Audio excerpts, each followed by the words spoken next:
The following takes place between 8 p.m. and 9 p.m.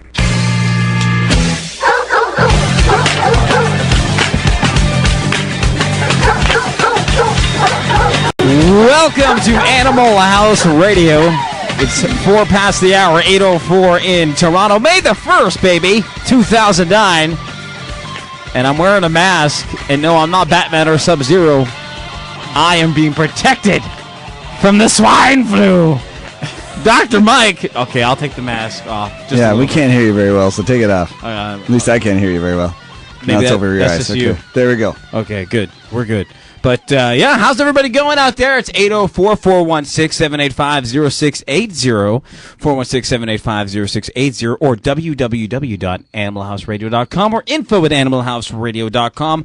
We missed you, Dr. Mike, last week, but thankfully we had a great incumbent guest here. We had Nicola from the city of Toronto and Toronto Animal Services. I heard she was great. She was amazing, you know, and what she said to Richmond, when Richmond gave her a hug, she went, "Ew, boy germs." Nicola was so fun to have in the studio. She was a blast, and she gave some really great information, especially for Richmond and for the listeners at home about things that were going on in the city of Toronto, and it was really cool. She was a great guest. And definitely, if I can't do the show, which I won't be able to do next week, the week after, the weekend. No, I'm just kidding. But whenever I go away, hopefully Nicola will definitely come down and do the show. Our good friend Antonio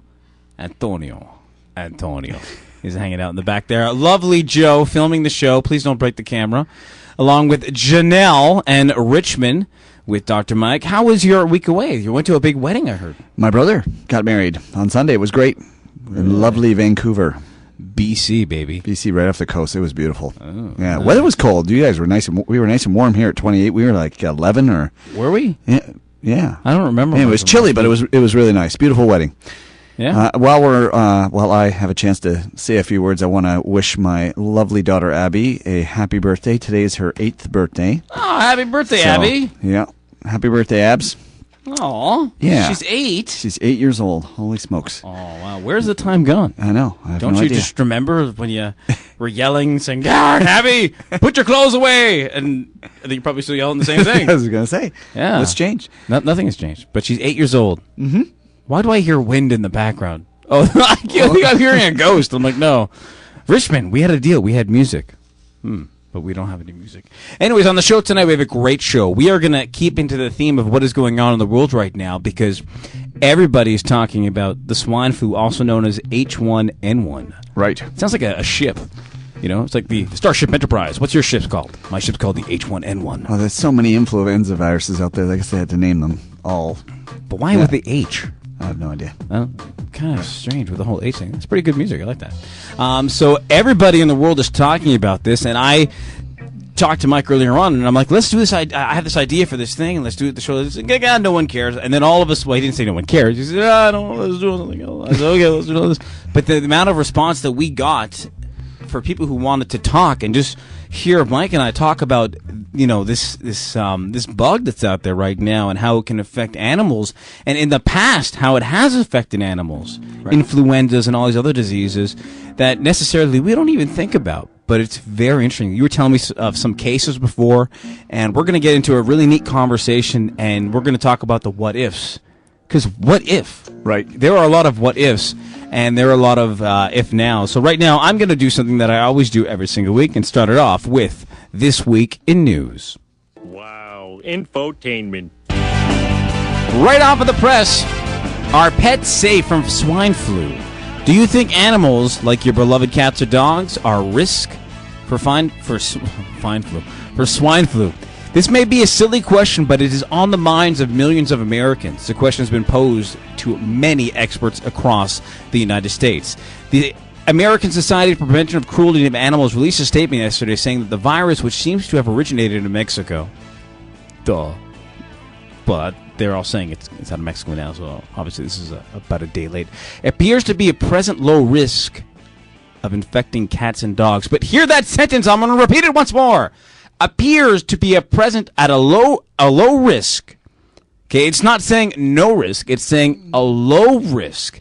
to cats and dogs. The American Veterinary Medical Association is also saying there is no evidence that pets can get this new strain of the influenza. Right.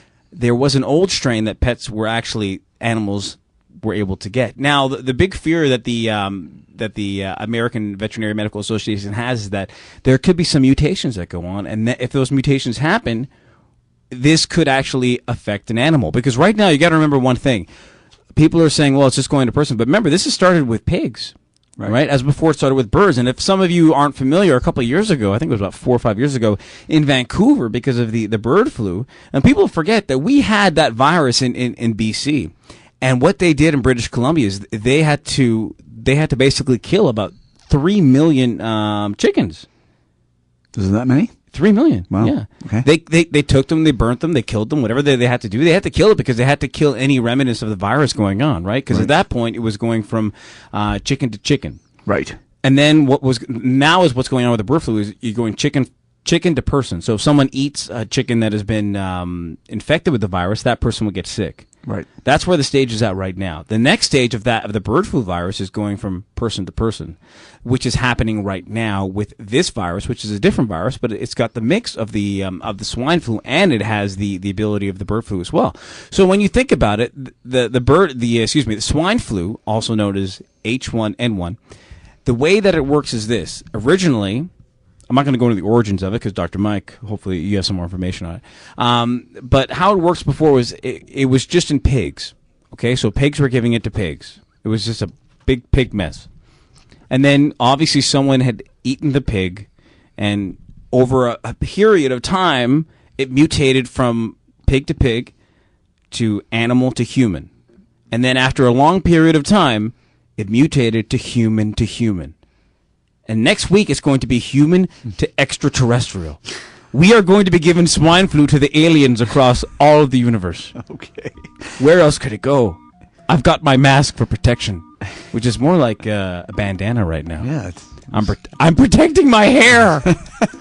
Nice. So anyways, the SPCA recommends keeping, if you have pet pigs, and a lot of people do have pet belly, what are they called? Potbelly pigs. Potbelly pigs. Now, they're illegal in Toronto, but in surrounding areas... Well, I've met a few on J-Date, my friend. Bad. This is years ago in Montreal, Deborah. I love you. Sorry. Okay. But you can have potbelly pigs in surrounding areas, Yeah. and yes, they do say you got to be careful about these pigs because there is pig-to-pig transmission of this. I love when you say pig-to-pig. Oh, man. By the way, the show is brought to you in part by Hill's Pet Nutrition, the makers of Science Diet, Prescription Diet Pet Food, and IsMyDogOverweight.ca and DHS. DHS for all your car needs. All right, continue on. Anyways, I just want to keep going with the American SPCA recommends keeping pet pigs and swine farm animals isolated from the public exposure. So please, if you're at a petting zoo right now, do not let your children pet pigs. And of course, they'd be on the net listening to us while they're at the pig zoo, right? You never know. Okay. We're global. We're mobile global. And a big hello to Adriana. She's sitting at home. She's watching her dog Bear, and Hi, Adriana. How are you? Hopefully all is well in your end.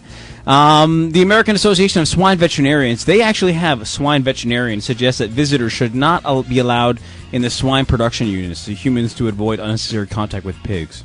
Okay. So there you go. For all you men out there and women, don't go near pigs. All right. That word has so many different meanings. Oh, I know. I enjoy it. Okay, number 2 on the list over here in the news: swine flu risk unknown for small pets and birds. Okay.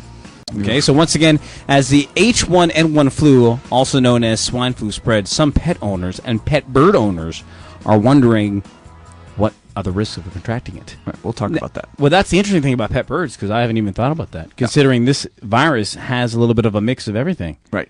This is does like have avian in there, so yep. Yeah. So according to this, is it the swine flu? Pet owners stated asking the question. Once again, this question is huge. Everybody wants to know: is there a simple answer? No, there is no simple answer. Scientists are still trying to understand the disease in humans.